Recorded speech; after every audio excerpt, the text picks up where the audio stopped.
கர்த்தருக்குள் பிரியமானவர்களே, ஆண்டவராய் இயேசு கிறிஸ்துவின் நாமத்தினாலே எங்கள் அன்பான வாழ்த்துக்களை தெரியப்படுத்துகிறோம். கர்த்தருடைய சத்தம் என்ற தொலைக்காட்சி நிகழ்ச்சிக்கு உங்கள் அன்போடு வரவேற்று கர்த்தருடைய வார்த்தையை பிரசங்கித்து உங்கள் ஆசீர்வாதத்துக்காக ஜெபிக்க விரும்புகிறேன்.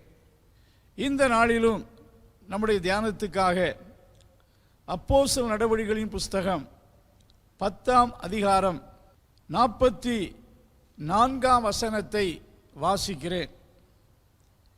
இந்த வார்த்தைகளை பேதுரு பேசிக்கொண்டிருக்கையில் அந்த வசனத்தை கேட்டவர்கள் யாவர் மேலும் பரிசுத்த ஆவியானவர் இறங்கினார்.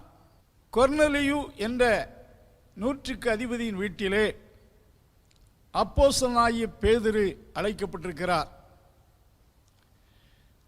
கொர்நேலியு தன்னுடைய இனத்தார் நண்பர்கள் யாவரையும் தன் வீட்டில் வரவழைத்து பேதுரு மூலமாக சொல்லப்பட போகின்றதான கர்த்தருடைய வார்த்தையை கேட்கும்படி தன் வீட்டிலே ஒரு கூட்ட மக்களை அழைத்து தேவனுடைய வார்த்தையை கேட்க அழைத்திருந்தார். பேதுரு கொர்நேலியு வீட்டுக்கு வருகிறார். வந்து ஒரு செய்தியை கொடுக்கிறார்.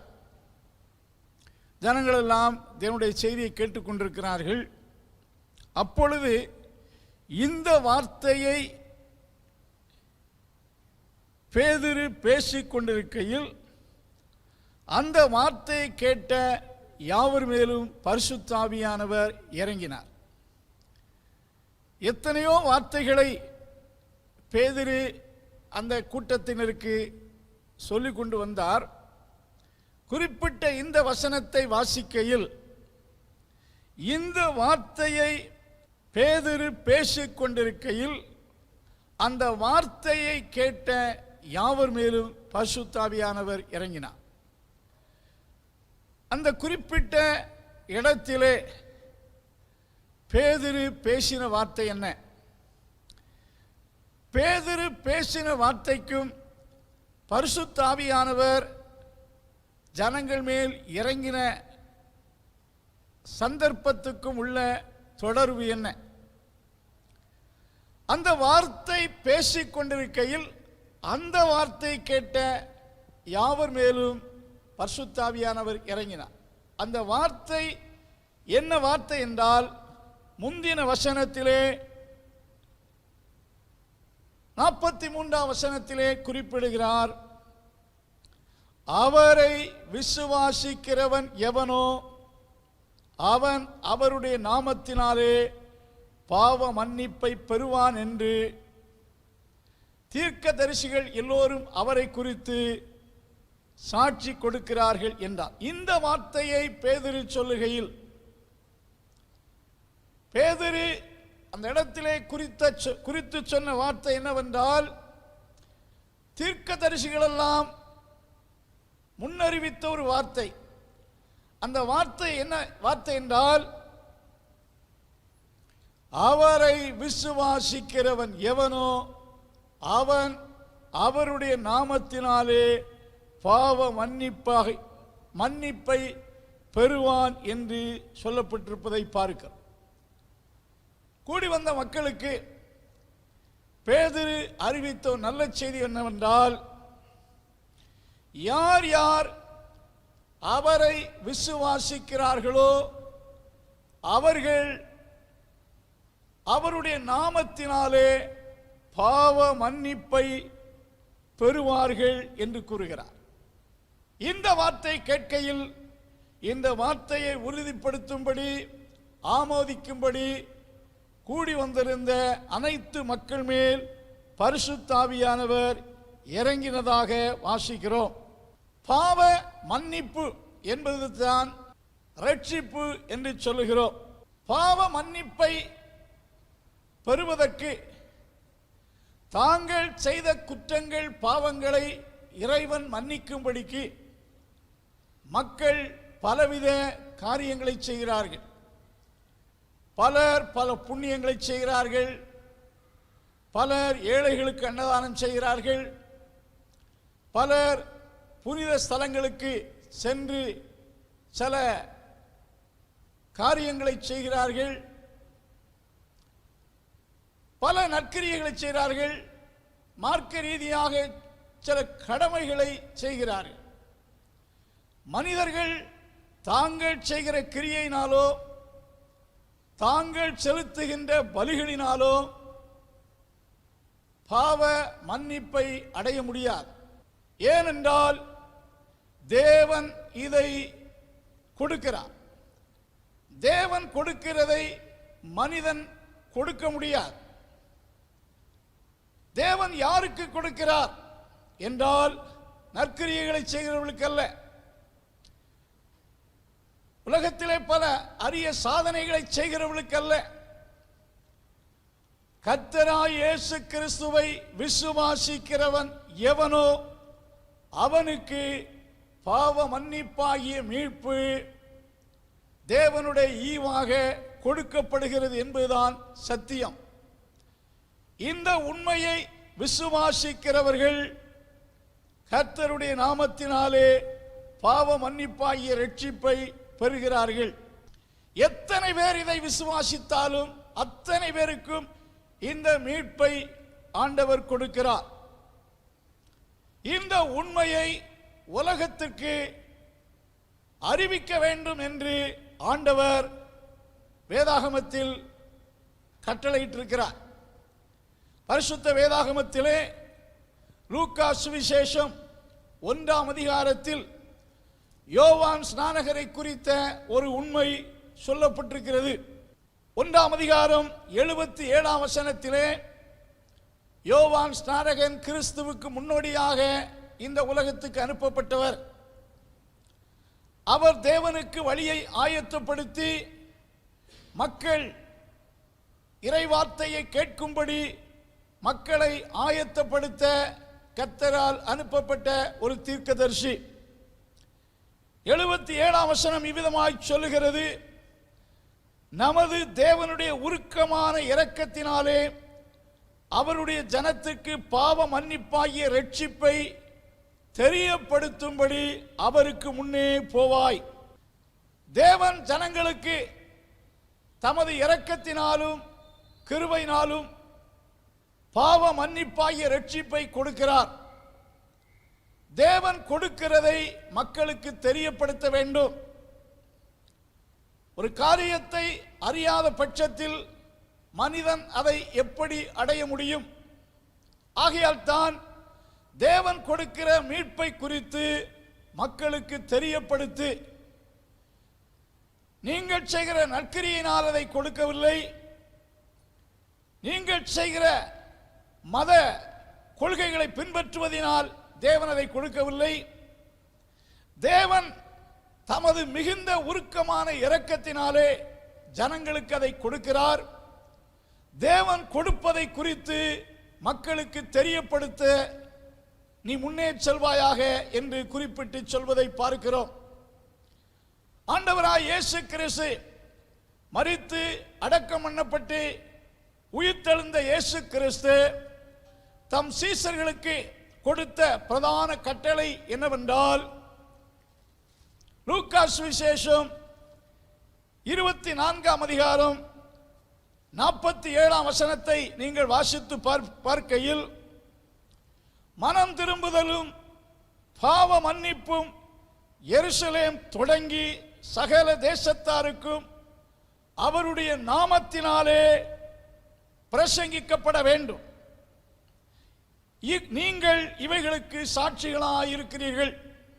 இயேசு சீசர்களை பார்த்து கடைசியாக கொடுக்கப்பட்ட கட்டளை என்னவென்றால், எருசலேமில் இருந்து சகல தேசத்தின் மக்களுக்கும் அவருடைய நாமத்தில், இயேசு கிறிஸ்துவின் நாமத்தில் மனம் திரும்புதலை குறித்தும் பாவ மன்னிப்பை குறித்தும் ஜனங்களுக்கு நீங்கள் தெரியப்படுத்த வேண்டும். ஜனங்களுக்கு நீங்கள் இதை அறிவிக்க வேண்டும். இந்த வேலையை செய்யும்படி உங்களை நான் ஏற்படுத்தியிருக்கிறேன். ஆண்டவர் இயேசு கிறிஸ்து சீசர்களை பார்த்து சொல்லுகிறார், You are responsible to do this work. இந்த பணியை செய்வதற்கு நீங்கள் பொறுப்பாளிகள். இந்த உண்மையை உலகத்துக்கு அறிவிக்கும்படி நான் உங்களை ஏற்படுத்தி இருக்கிறேன் என்று சீசர்களை பார்த்து சொல்வதை பார்க்கிறோம். இயேசுவின் பிரதான கட்டளையை ஏற்றுக்கொண்டதான சீசர்கள் அந்நாட்களில் இருந்த உலகத்தின் எல்லா பகுதிகளுக்கும் சென்று இந்த சுவிசேஷத்தை, இந்த நல்ல செய்தியை மக்கள் மத்தியிலே பரப்பினார்கள். பாவ மன்னிப்பாகிய மீட்பு மனிதர்கள் செய்கிற நற்கிரியினால் அல்ல, அது தேவன் ஈவினால், தேவனுடைய இரக்கத்தினால் மக்களுக்கு கொடுக்கப்படக்கூடிய ஒரு ஈவு. இதை மக்கள் பெற்றுக்கொள்ளும்படி மக்கள் மத்தியிலே தெரியப்படுத்துங்கள் என்று சொன்னார். உலகத்தின் எல்லா பகுதிக்கும் சீசர்கள் சென்றார்கள். இயேசுவின் சீசர்கள் ஒருவராகிய தோமா என்பவர் இந்தியாவுக்கு வந்தார், தமிழ்நாட்டுக்கு வந்தார், கேரளாவுக்கு வந்தார். 1ஆம் நூற்றாண்டிலே இந்த உண்மை அவரால் பல பகுதியில் பிரசங்கிக்கப்பட்டது. சென்னை பட்டணத்திலே பிரசங்கிக்கப்பட்டது. அந்த உண்மையை ஏற்றுக்கொண்டு பாவ மன்னிப்பை பெற்ற மக்கள் தொடர்ந்து இந்த பணியை உலகமெங்கும் செய்து கொண்டு வருகிறார்கள். ஆகையால் பாவ மன்னிப்பாகிய மீட்பை பெறுவதற்கு ஒன்லி ஒன் வே. அந்த வழி என்ன? அவரை விசுவாசிக்கிறதின் மூலம். இயேசுவை விசுவாசிக்கிறவன் எவனோ அவன் அவருடைய நாமத்தினாலே, ஏன் நாம் புண்ணியம் செய்வதனால் அல்ல, பிற ஒருவருடைய நாமத்தினால் அல்ல, ஏனென்றால் இயேசு கிறிஸ்துவே மனுக்குலத்தின் பாவத்தை மன்னிக்கும்படி கல்வாரி சிலுவையில் தன் இரத்தத்தை சிந்தி மரித்தார். பாவத்தை மன்னிக்கும் விலை கிரயத்தை கிறிஸ்து கல்வாரி சிலுவையிலே கொடுத்திருக்கிறார், விலை கிரயம் கொடுத்திருக்கிறார். இந்த செய்தியை கேட்டுக்கொண்டிருக்கின்ற அருமையானவர்களே, நீங்கள் யாராயிருந்தாலும் இந்த மாலை வேளையிலே நீங்கள் யார், எப்படிப்பட்டவர்கள் என்று உங்களுக்கு தெரியும். எந்த தவறுமே நான் செய்யவில்லை, நான் புனித குடும்பத்தில் பிறந்தவன் என்று எந்த மனுஷனும் சொல்ல முடியாது. எல்லோரும் பாவம் செய்து தேவ மகிமையற்று தேவனுக்கு பிரியமில்லாத நிலையில் வாழ்கிறார்கள். அதான் உண்மை. அதிகாரத்தில் இருந்தாலும் சரி, எந்த நிலையில் இருந்தாலும் சரி, ஒவ்வொரு மனுஷனுடைய தனிப்பட்ட வாழ்க்கையில் எத்தனையோ குற்றங்களை, பாவங்களை, தேவனுக்கு விரோதமான காரியங்களை செய்திருக்கிறோம். அவைகளை கிறிஸ்து இயேசுவின் மூலமாய் மன்னிப்பை பெற்றுக்கொண்டு சமாதானத்தை கண்டடைய கிறிஸ்து இந்த மாலை நேரத்திலே உங்களை அழைக்கிறார். தேவன் மனிதருக்கு ஏற்படுத்தியிருக்கிற வழி always it is very simple. கடினமான வழி இல்லை. நாம் நம்முடைய பாவத்தை மன்னிக்க முடியாது. பிற மனிதர்கள் நாம் செய்த தவறை மன்னிக்க முடியாது. கர்த்தர் ஒருவருக்குத்தான் எல்லா மனுஷருடைய பாவத்தை மன்னிக்கத்தக்க அதிகாரம் உண்டு. இயேசு கிறிஸ்து இந்த உலகத்தில் வெளிப்பட்டதான காலத்தில் அநேகரை பார்த்து சொன்ன வார்த்தை, உன் பாவம் மன்னிக்கப்பட்டது, உன் படுக்கை இழுத்துக்கொண்டு நட என்று சொன்னபோது அநேகர் தங்கள் மனதிலே பாவத்தை மன்னிக்க இவர் யார்? இவர் யோசேப்பின் குமாரன் அல்லவா? இவர் எப்படி பாவத்தை மன்னிக்க முடியும்? மனுஷனாய் காணப்படுகிற இவர் பாவத்தை எப்படி மன்னிக்க முடியும்? தேவன் தானே பாவத்தை மன்னிக்க முடியும் என்று சொல்லும் போது கிறிஸ்துவானவர் சொன்ன வார்த்தை என்னவென்றால், நான் பரத்தில் இருந்து வந்தவர், பூமியிலே மனுஷருடைய பாவங்களை மன்னிக்க எனக்கு அதிகாரம் உண்டு. I have power and authority to forgive the sins of men. மனிதருடைய பாவத்தை மன்னிக்க பலம், சக்தியும் அதிகாரம் உண்டு என்று கிறிஸ்து சொன்னார். ஆகையால் அந்த அதிகாரத்தின்படித்தான் அநேகருடைய பாவத்தை கிறிஸ்து மன்னித்தார். அன்பார்களே, நீங்கள் என்ன பெற்றிருந்தாலும், எவ்வளவு படித்திருந்தாலும், எவ்வளவு சம்பாத்தியம் பண்ணியிருந்தாலும், எவ்வளவு பெயர் புகழோடு இருந்தாலும், உங்கள் பாவம் மன்னிக்கப்பட்ட ஒரு அஷூரன்ஸ் உங்களுக்கு இருக்கிறதா? நான் செய்த பாவத்தை எல்லாம் இறைவன் மன்னித்து விட்டார்.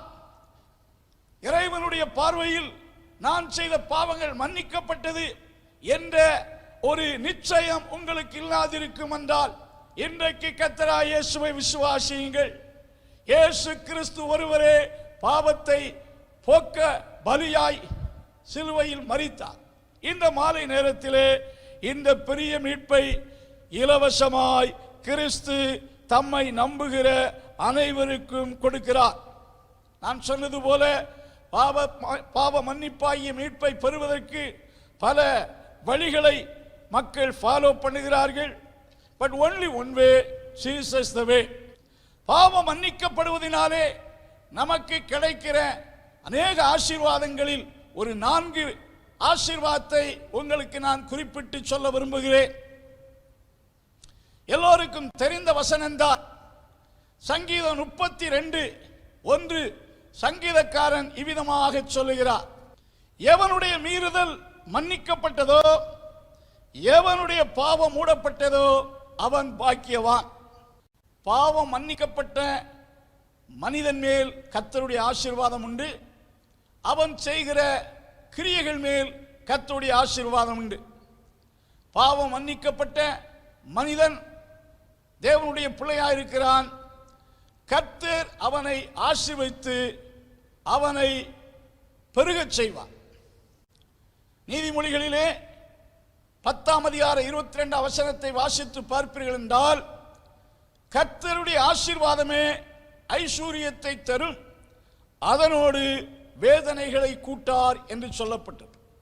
நம்முடைய பாவம் மன்னிக்கப்பட்டால் நாம் பாக்கியவான் என்று கர்த்தருடைய வார்த்தை சொல்லுகிறது. பாவம் மன்னிக்கப்பட்டதின் மூலம் நாம் பாக்கியவான் என்ற ஆசீர்வாதமான பெயரை பெறுகிறோம். தேவன் உங்களையும் நீங்கள் கையிட்டு செய்கிற தொழில்களையும் ஆசீர்வதிப்பார். நீங்கள் ஆசீர்வதிக்கப்படுவீர்கள். பாவம் மன்னிக்கப்பட்டவர்கள் பாக்கியவான்கள். தேவனால் பாவம் மன்னிக்கப்படாதவர்கள் என்று சொல்லும் போது அதே வசனத்திலே பிந்தின வசனத்தில் சங்கீதக்காரன் சொல்லுகிறார், வறண்ட நிலத்தை போல் இருந்தேன்.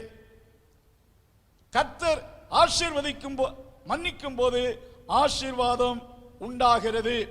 எரேமியா தீர்க்கதரிசன புஸ்தகம் 5:25 வசனத்திலே இவ்விதமாக ஒரு வசனம் சொல்லுகிறது: உங்கள் அநியாயங்கள், உங்கள் பாவங்கள் உங்களுக்கு தேவனிடத்திலிருந்து நன்மையை வர ஒட்டாதிருக்கிறது.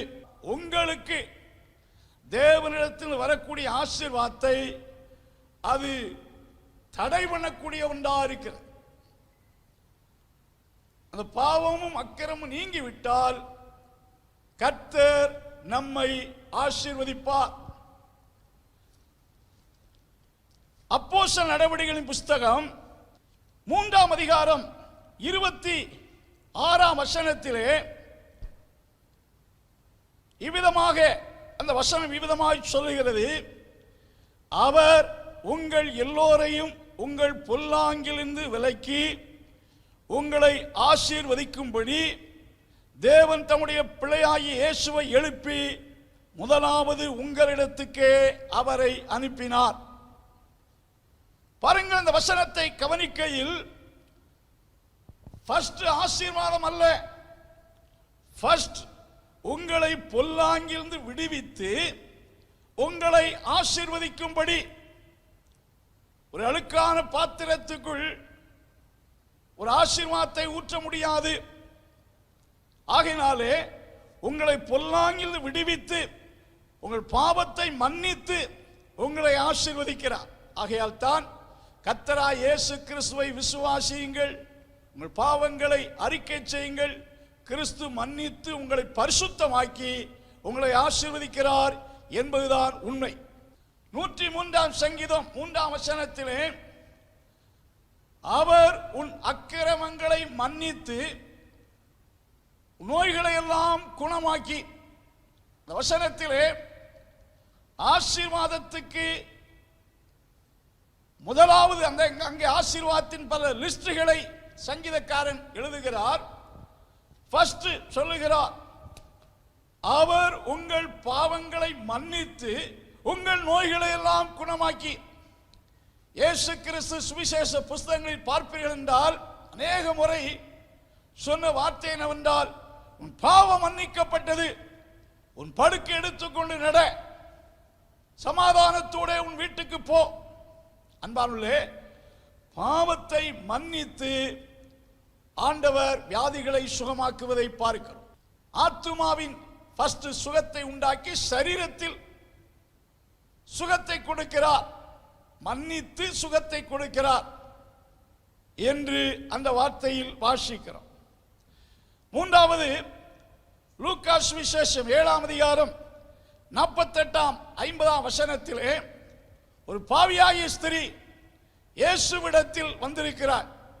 அவளை குறித்து இயேசு சொல்லுகிறார், அவள் தன் கண்ணீரினால் என் கால்களை நனைத்து தன் தலை மயிரினால் அவைகளை துடைத்தாள் என்று சொல்லுகிறார்.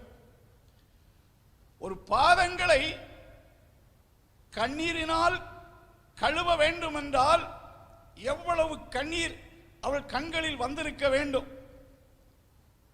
அவள் உடைக்கப்பட்ட ஒரு இருதயத்தோடு கிறிஸ்துவிடத்தில் வந்திருக்கிறார். பாவியாகிய ஸ்திரீ, உற்றார் உறவினரால் நிராகரிக்கப்பட்டார். அவள் எதிர்காலத்தை குறித்து ஒரு பெரிய இருள் அவளுக்கு இருந்தது. நாம் இனி எப்படி இந்த உலகத்தில் வாழ முடியும் என்று அவள் எண்ணி இருக்கக்கூடும். ஆகையால் தான் மிகுந்த கண்ணீர் சிந்தினாள். அவள் கண்களில் வடிந்த கண்ணீரின் அளவை குறிப்பிடவிட்டாலும் கிறிஸ்துவின் பாதத்தை கழுவத்தக்க நிலையில் கண்ணீர் சிந்தினாள். இயேசுவிடத்தில் வந்தாள். இயேசு அவளை பார்த்து, அவள் உடைந்த இருதயத்தை பார்த்து இயேசு அவளை பார்த்து சொன்னார், உன் பாவங்கள் மன்னிக்கப்பட்டது, சமாதானத்தோடே போ. Your sins are forgiven. Go in peace. உள்ளத்திலே எவ்வளவு வியாகுலம் இருந்திருக்க கூடும். அவள் பாவத்தினால் அவள் மனதிலே அழுத்தங்கள், டிப்ரெஷன், இருள், அவமானம், நிந்தை அவள் உள்ளத்தை உடைத்தது. கிறிஸ்து மன்னித்த போது ஒரு தெய்வீக சமாதானம் அவளை நிரப்பிற்று. ஆண்டவர் இயேசு அவளை பார்த்து சொல்லுகிறார், சமாதானத்தோடு போ. ஒரு புதிய சந்தோஷத்தை அவள் பெற்றுக்கொண்டு செல்வதை பார்க்கிறோம். அன்பாருள்ளே, பாவம் மன்னிக்கப்படுகையில் எவ்வளவு ஆசீர்வாதங்கள் இருக்கிறது.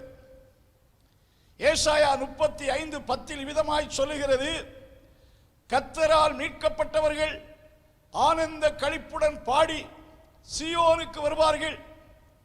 சந்தோஷம், நித்திய மகிழ்ச்சி அவர்கள் தலையின் மேல் இருக்கும். அவர்கள் சஞ்சலம் ஓடி போகும். சந்தோஷம், மகிழ்ச்சி அடைவார்கள். அங்கே சீயோன் என்பது கர்த்தருடைய ராஜ்யத்தை குறிப்பிடுகிறது. பாவம் மன்னிக்கப்பட்ட தேவ பிள்ளைகள் தான் தேவன் உண்டு பண்ணி வைத்திருக்கிற பரலோக ராஜ்யமாகிய சீயோனுக்கு செல்ல முடியும். ஆடல் பாடலோட அவர்கள் தேவனுடைய ராஜ்யத்துக்குள் பிரவேசிப்பார்கள். தேவனுடைய ராஜ்யத்துக்குள் பிரவேசிக்கும் போது சந்தோஷம், மகிழ்ச்சி அடைவார்கள். பரலோக ராஜ்யம் புசிப்பும் குடிப்பும் அல்ல, பரிசுத்தாவினாலும் உண்டாகக்கூடிய சந்தோஷம், நீதி நிறைந்த இடமா இருக்கிறது. அப்படிப்பட்ட ஒரு எட்டர்னல் பிளஸட் பிளேஸ், அப்படிப்பட்ட நித்திய பேரின்ப பரலோக ராஜ்யத்துக்குள் அவர்கள் இதன் மூலமாய் பிரவேசிக்கும் சிலாக்கியத்தை பெறுகிறார்கள். இப்படிப்பட்ட ஆசீர்வாதங்களை பெற்றுக்கொள்ள வேண்டும் என்றால் நீங்களும் நானும் செய்ய வேண்டிய கடினமான வேலை ஒன்றுமில்லை. Believe Jesus. இயேசுவை விசுவாசியுங்கள். நாம் செய்த பாவங்கள் எவ்வளவு சீவேரண்டி இருந்தாலும், எவ்வளவு பொல்லாததாயிருந்தாலும் இயேசு கிறிஸ்துவால் மன்னிக்க முடியும். இயேசு கிறிஸ்துவால் மன்னிக்க முடியும். கிறிஸ்துவின் இரத்தம் சகல பாவங்களை மன்னித்து நீக்கக்கூடிய வல்லமை படைத்தது. வானத்தின் கீழே பூமியின் மேலே மனுக்குலம் ரட்சிக்கப்படுவதற்கு, பாவத்திலிருந்து விடுவிக்கப்படுவதற்கு, பாவ மன்னிப்பை பெறுவதற்கு இயேசு கிறிஸ்துவின் நாமமே அல்லாமல் வேறு ஒரு நாமம் இல்லை. வேற எந்த வழியிலும் இந்த மீட்பை பெற முடியாது. ஒன்லி ஒரே வழி, கிறிஸ்துவே வழியும் சத்தியம் ஜீவனுமாய் இருக்கிறார். ஆகையால் இந்த வார்த்தையை கேட்டுக்கொண்டிருக்கின்ற பிரியமானவர்களே, இந்த வார்த்தையை பேசிக் கொண்டிருக்கையில் இந்த வார்த்தை கேட்ட யாவர் மேலும் பரிசுத்த ஆவியானவர் இறங்கினார். அந்த வார்த்தை என்ன வார்த்தை? பேதுரு கூறின அந்த வார்த்தை என்ன? அவரை விசுவாசிக்கிறவன் எவனோ அவன் அவருடைய நாமத்தினாலே பாவ மன்னிப்பாகிய ரட்சிப்பை பெறுவான்.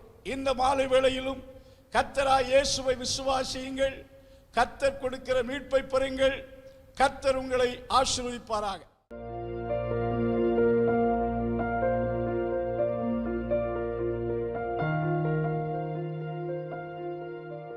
பரிசுத்தமுள்ள ஆண்டவரே, இந்த வார்த்தைகளை கேட்ட ஒவ்வொருவரையும் ஆசீர்வதியும். சீயோனில் வந்து சேர்வதற்கு ஏதுவாக இந்த மாலை வேளையில் உம்மை விசுவாசிக்க உம்மூலமாய் கிடைக்கும் இந்த உன்னதமான மீட்பை பெற்றுக்கொள்ள இந்த வார்த்தையினால் ஒவ்வொருவருக்கும் உதவி செய்யும். வசனத்தை கேட்ட யாவரையும் ஆசீர்வதியும். வியாதிகளை சுகமாக்கும். குடும்பங்களில் சமாதானத்தை கட்டளையிடும். கர்த்தர் ஆசீர்வதிப்பீராக. இயேசு கிறிஸ்துவின் நாமத்தில் ஜெபங்கேளு நல்ல பிதாவே, ஆமென். ஆமென். Praise the Lord. தேவனுடைய பரிசுத்த நாமம் மகிமைப்படுவதாக. நப்தலி சண்டே ஸ்கூல் புக்ஸை உங்களிடத்தில் அறிமுகப்படுத்துறதுல ரொம்ப சந்தோஷப்படுறோம். முழு வேதாகமத்தையும் 12 வால்யூமாக பிரிச்சிருக்கிறோம். ஒவ்வொரு வால்யூத்துலேயும் 30 லெசன்ஸ் இருக்கும். அந்த ஒரு புத்தகம் ஒரு குழந்தைக்கு 1 வருஷத்துக்கு போதுமானதாக இருக்கும். இந்த புத்தகத்தில் அந்த வேத பகுதி கொடுத்துருக்கோம். அதனுடைய அந்த பாடத்தினுடைய நோக்கம் கொடுத்துருக்கோம். அதில் மெமரி வர்ஸ் கொடுத்துருக்கோம். நீங்கள் ஜூனியர் சீனியர் கேட்டால சொல்லி கொடுக்கறது போல் சில இடத்துல ஸ்ப்ளிட் பண்ணி கொடுத்துருப்போம் ஜூனியர் சீனியர்னு. சில இடத்துல ஜூனியருக்கு மட்டும் கொடுத்துருப்போம். பெரியவங்களுக்கு முழு வசனத்தை நீங்கள் சொல்லி கொடுத்தலாம். கலரிங் பேஜ் இருக்குது. ஏன்னா எல்லா ஏஜ் குரூப்புக்கும் கலர் இஷ்டம் இருக்கிறதுனால கலரிங் பேஜஸ் இருக்குது. அதே போல் question answer, fill ups, match of following, அப்புறம் சூஸ் த கரெக்ட் ஆன்சர், இந்த மாதிரி எல்லா ஆக்டிவிட்டீஸும் ஒவ்வொரு பாடங்களுக்கும் வேறு வேறையாக கொடுத்துருக்கோம். நீங்கள் வந்து 9940937773 9940937773 இந்த நம்பருக்கு நீங்கள் வந்து வாட்ஸ்அப் பண்ணிங்கன்னா, உங்களுக்கு புக்ஸ் வேணும்னு நீங்கள் மெசேஜ் பண்ணிங்கன்னா உங்களுக்கு ஆர்டர் ஃபார்ம் அனுப்பித்தரோம். அந்த ஆர்டர் ஃபார்மில் நீங்கள் அனுப்பும்போது உங்களுக்கு அதை நாங்கள் அனுப்பித்தர ஆயத்தமாக இருக்கிறோம். இந்த புத்தகம் ஆங்கிலத்திலும் நம்மிடத்தில் இருக்கிறது. எல்லா விதங்களிலும் இது பிள்ளைகள் கர்த்தருடைய வசனத்தை நன்கு கற்றுக்கொள்ளவும் தேவனுக்காக பயன்படவும் இது கண்டிப்பாக வசதியாக இருக்கும் என்று விசுவாசிக்கிறோம். தொடர்ந்து ஜெபித்துக் கொள்ளுங்கள்.